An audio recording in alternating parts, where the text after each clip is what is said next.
जलवाए जाना Ramadan di Pakistan oleh Milana.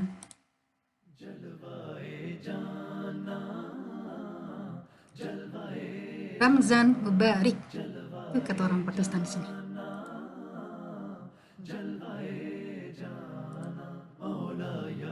Ini adalah Masjid Faisal di ibu kota Islamabad.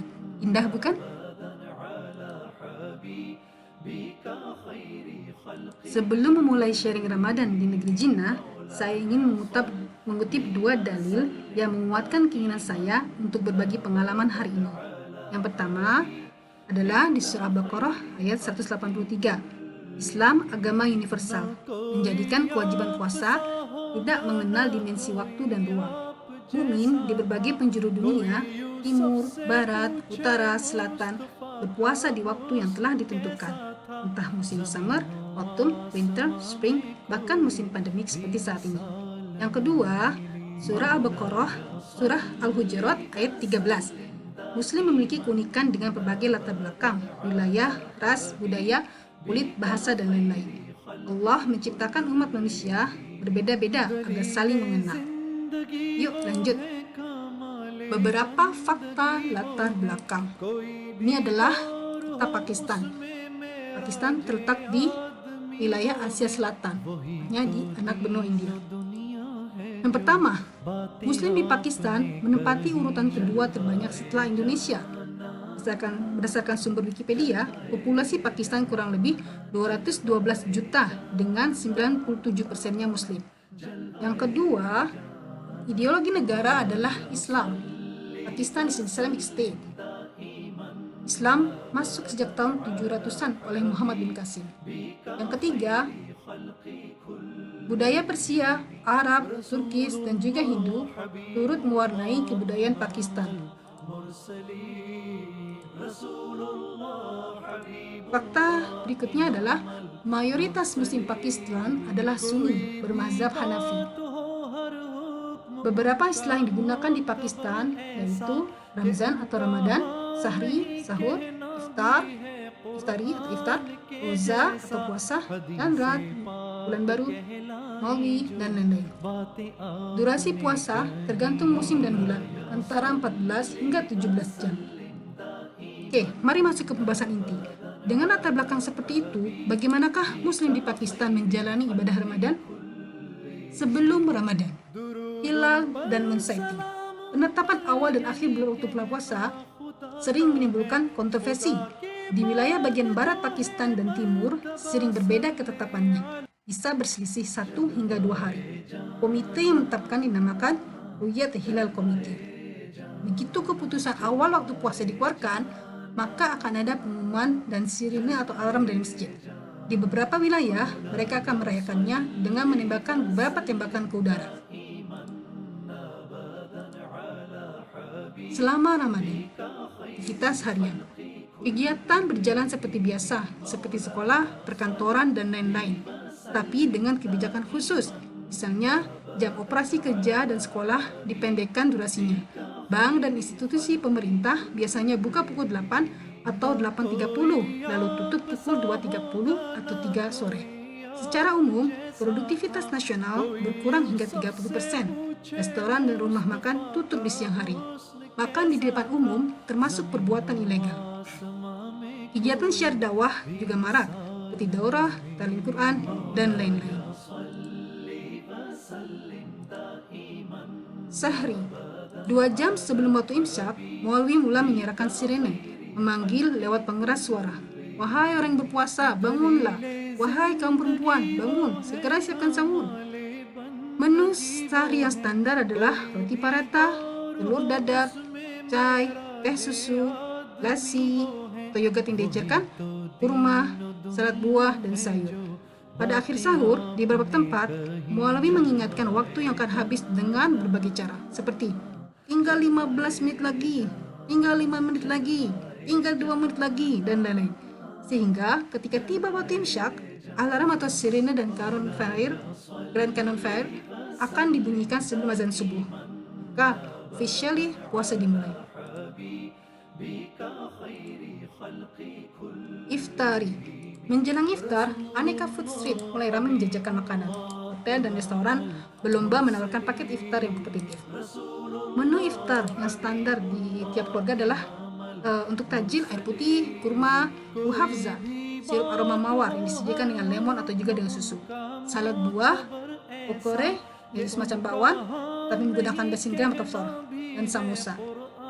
Standar dinernya itu nasi pulau, nasi biryani, roti chapati, aneka salan, dan lauk pauk ala Pakistan. Berbagi iftari sudah menjadi budaya Pakistan untuk saling berbagi iftar.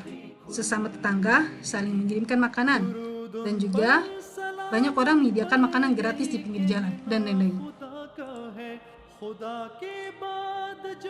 Tarawih, seperti halnya di Indonesia, tarawih terbagi menjadi dua grup yang 8 rakaat dan 20 rakaat. Karena perbedaan ini kadang menimbulkan masalah di lahan parkir, maka di sejumlah masjid mereka mengatur area parkir untuk yang sholat 8 rakaat dan 20 rakaat di tempat yang berbeda. Ini adalah Masjid Basyahi yang kira-kira usianya adalah 350 tahun, dan ini Masjid Faisal. Pada umumnya hanya pria dan anak-anak yang menunaikan sholat di masjid. Hanya sebagian kecil masjid yang menyediakan tempat sholat untuk wanita. Tradisi tarawih di masjid, hampir 90% menamatkan bacaan atau khatam pada malam ke-27. Hanya beberapa masjid yang khatam di malam ke-23 dan ke-25. Pada saat khataman, pihak masjid berdasarkan donasi masyarakat biasanya membagikan aneka sweets atau manisan dan amplop hadiah untuk para imam sholat tarawih. Tantangan puasa di Pakistan adalah berpuasa di musim panas. Dengan suhu yang dapat mencapai lebih dari 40 derajat dan krisis tenaga listrik membuat puasa agak lebih berat. Pada umumnya, setelah sahur, orang-orang kembali tidur sebagai cadangan energi puasa sepanjang hari. Sedangkan di malam hari tidak efektif karena durasi yang pendek. Akhir Ramadan. Pada malam ke-29, jika bulan baru terlihat, maka orang-orang akan mulai menembakkan senjata ke udara.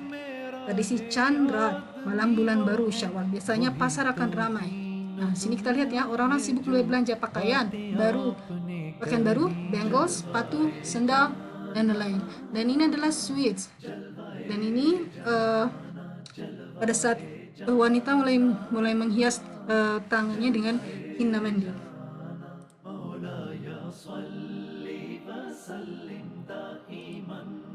Idul Fitri. Orang bisa mengucapkan Idul Fitri Mubarak, Id Chan Mubarak, Akhtati Mubarak sah dalam bahasa Pashtun. Nah, ini ada gambaran sholat Idul Fitri berjamaah di Masjid Batsari. Pada hari Idul Fitri, kaum wanita memakai bangles dan hinna mandi. Para pria dan anak-anak berkeliling ke tetangga dan teman, mengunjungi keluarga di hari pertama dan mengunjungi teman-teman di hari kedua. Tradisi Idul Fitri di Pakistan biasanya tiap rumah menyuguhkan sweet seperti semiya, sir kurma, dan juga uang idi kepada anak-anak yang lebih muda. Ramadan pada komunitas diaspora. KBRI biasanya menyelenggarakan iftar di akhir pekan, sholat tarawih berjamaah, dan juga ada open house di hari Idul Fitri. Buka puasa bersama WNI, tentunya dengan menu andalan adalah menu Nusantara. Aktivitas Ramadan dan Syadawal lainnya juga tetap berlangsung di kalangan mahasiswa dan masyarakat Indonesia. Kebijakan Ramadan selama pandemi Corona. Jadi di Pakistan itu telah terjadi konsensus antara ulama dengan pemerintah. Ada 20 konsensus, di antaranya ialah umat muslim dianjurkan mengerjakan tarawih dan itikaf di rumah. Tarawih berjamaah hanya dilakukan di masjid. Dilakukan di halaman luar gedung masjid. Tidak boleh menggunakan karpet masjid dan membersihkan lantai dan juga sajadah dengan disinfektan klorin. Menerapkan social distancing, itu jarak syaf antar jamaah 6 feet. Tidak boleh bersalaman, tidak boleh menyentuh wajah, tidak boleh berdiskusi, tidak ada sahur dan buka bersama di masjid. Setiap jamaah berwudu di rumah, memakai masker, dan membawa sejadah sendiri. Orang tua dan orang yang sakit dilarang ke masjid. Pengurus masjid berkoordinasi dengan kepolisian setempat untuk mengawasi penerapan social distancing. Pemerintah membentuk komite pengawas masjid. dan berhak untuk mengubah kebijakan jika banyak terjadi pelanggaran di masjid. Oke, kita sampai ke bagian akhir, penutup. Alhamdulillah, walau beragam kondisi geografis dan budaya, secara umum Allah memudahkan manusia untuk beradaptasi sehingga dapat menunaikan ibadah puasa. Saya berkata demikian berdasarkan pengalaman pribadi saya dan keluarga berpuasa di Indonesia, Singapura, Beijing, Moskow, dan Pakistan dengan ragam kondisi cuaca dan budaya. Jika ditanyakan kepada saya, di manakah Ramadan terbaik? Jawabannya subjektif ya. Saya akan menjawab, tentu di tanah air.